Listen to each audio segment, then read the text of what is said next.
What's up? It's Ali Hardesty, and today's video is going to be all about mermaids and the conspiracy theory of whether or not they are in fact real. Only one.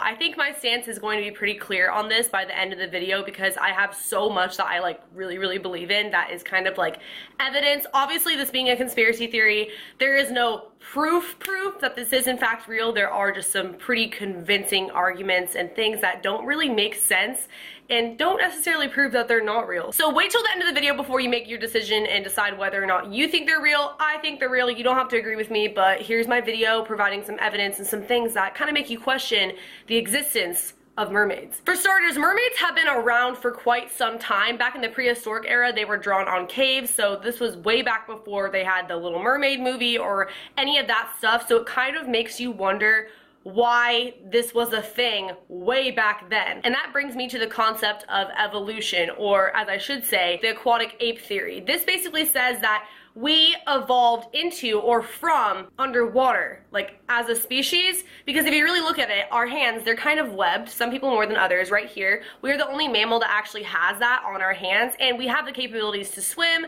hold our breath underwater, and do a lot of things. And I mean, obviously mermaids, they look just like us, except for they're underwater humans and they have the tails and all that. So it is possible that we did in fact adapt from mermaids, or mermaids adapted from us, vice versa. We are adapted to our environment, therefore they are adapted to living and breathing underwater. We are not, because we are on land. I know this sounds super crazy right now, but bear with me. I have so much more information coming and it is pretty convincing. Also, back to date, Christopher Columbus claims that he had an encounter with 3 different mermaids. He writes about it in his book. He's the guy who basically founded America next to the Indians. So there has been a lot of people who have come out and said that they saw mermaids. And just like alien or UFO sightings, it's one of those things where you kind of have to take their word for it. It's not really necessarily proof, but still, when you really break the mass of our Earth down, about 97% of the water comes from the ocean, and over 70% of the Earth is the ocean. We've only explored less than 5% of the ocean. That means over 95% of 70% of the Earth we don't know about. It's undiscovered. So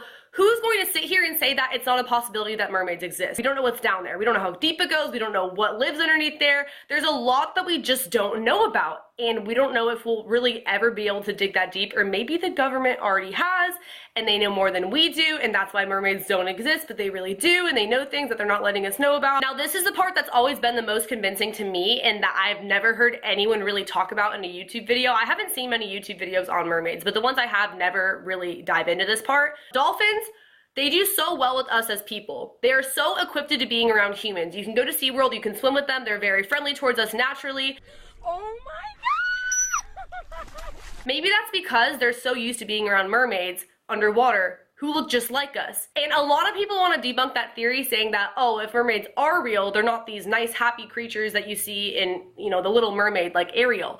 I'm not saying that at all. In fact, I would definitely have to agree with the fact that they're probably not the most friendly, nice underwater creatures, but I think that is towards us because we are constantly disturbing their natural habitat, which is the ocean. We're doing Navy sonar testing in their habitat, in their home, and that has killed so many underwater mammals.